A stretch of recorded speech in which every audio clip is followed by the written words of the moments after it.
मैं मेरी मर्यादा कभी भूलती नहीं हूं आणि मी महिला म्हणून महिलांचे संघर्ष महिलांचे संरक्षणासाठी या क्षेत्रामध्ये आहे आणि आमच्या जिल्ह्याचे कामासाठी या जिल्ह्यामध्ये मी आहे.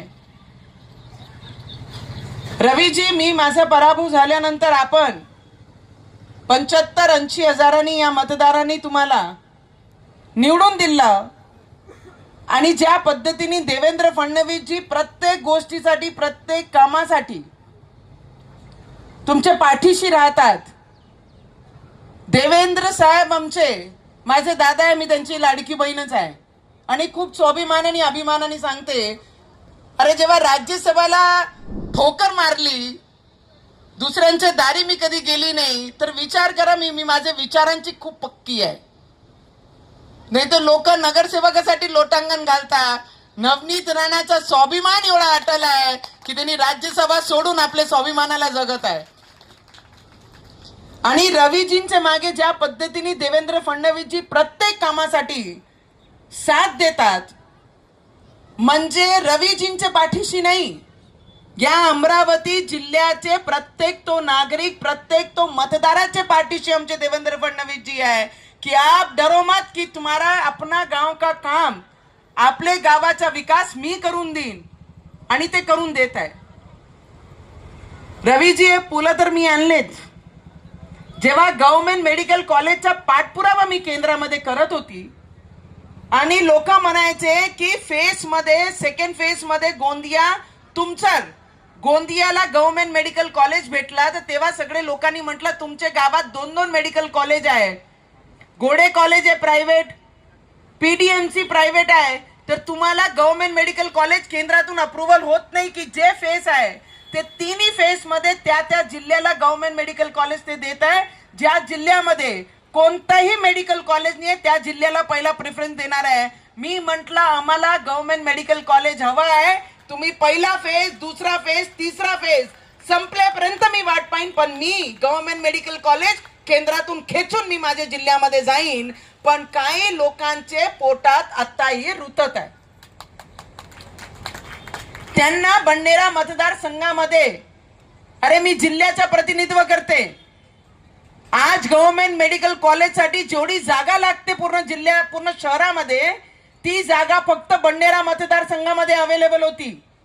माझा प्रेम पूर्ण जिल्ह्यासोबत पाठोपाठ पूर्ण विदर्भ आणि पूर्ण महाराष्ट्राच्या लोकांसोबत आहे.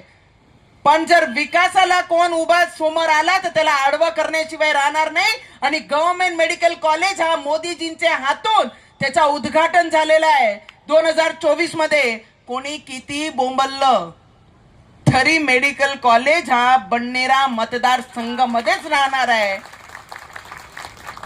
सुविधा हा प्रत्येक व्यक्तीला हवी असते आणि ती सुविधा देण्याकरिता आमचे देवेंद्र फडणवीसजींनी, आमचे देशाचे प्रधानमंत्री नरेंद्र मोदीजींनी, तेव्हाचे हेल्थ मिनिस्टर मनसुख मांडवीयजींकडनं पाठपुरावा करून ते मेडिकल कॉलेज खेचून आणण्याचं काम, 2-2 प्रायव्हेट मेडिकल कॉलेज असल्यानंतर गव्हर्नमेंट मेडिकल कॉलेज आणण्याची ताकद माझ्यामध्ये होती.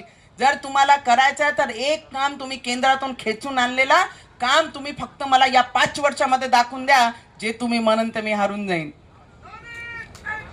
काम गव्हर्नमेंट मेडिकल कॉलेज असो, स्काय वॉक असो चिखलदराचं, आणि एअरपोर्ट आपल्या बंडेराला लागून आहे.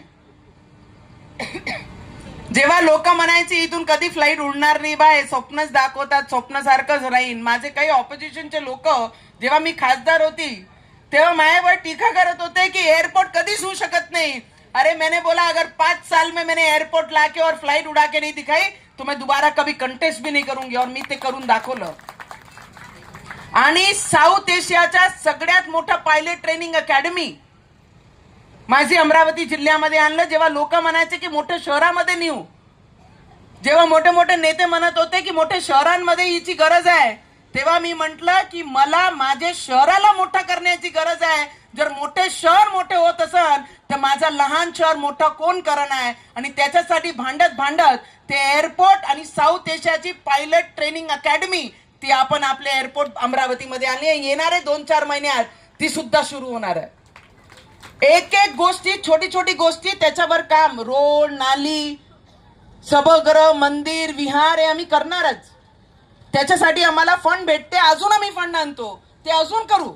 पण त्याच्या सोबत जिल्ह्याला मोठा करण्याचं काम जोपर्यंत आपण करू नाही तिथपर्यंत आमची येणारी पिढी कधी मोठी होत नाही. बोलणारे तर खूप बोलतात, कोणावरही काहीच बोलायचे नाहीये मला. आदरणीय उद्धव ठाकरेजींनी त्या दिवशी मला 14 दिवस मी माझ्या आयुष्यात कधीच विसरणार नाही. त्या जेलामध्ये जेव्हा मी 40 पैकी जास्त डिग्रीमध्ये त्या जेलामध्ये राहिली, मी कधीच नाही विसरू शकत. आमची लढाई होती, आम्ही लढलो. तेव्हा जेव्हा ते मुख्यमंत्री होते तेव्हा हनुमान चालीसा नको होता त्यांना. तेव्हा त्यांना हनुमान चालीसा चालत नव्हता. जसा पदावरनं खाली उतरल्या, पूर्णच्या पूर्ण पक्ष बर्बाद करून टाकला उद्धव ठाकरेजींनी. तेव्हा जाऊन रामाचं नाव आणि हनुमान चालीसाचा वाचन त्यांनी तिथे केलं. तर त्यांनाही माझा प्रश्न आहे, दादा हनुमान चालीसा तेव्हा वाचली असती तर ना आमदार सोडून गेले असते, ना घर फुटलं असतं, ना पक्ष बर्बाद झाला असतं, आणि बाळासाहेब ठाकरेंजींचे विचारही राहिले असते.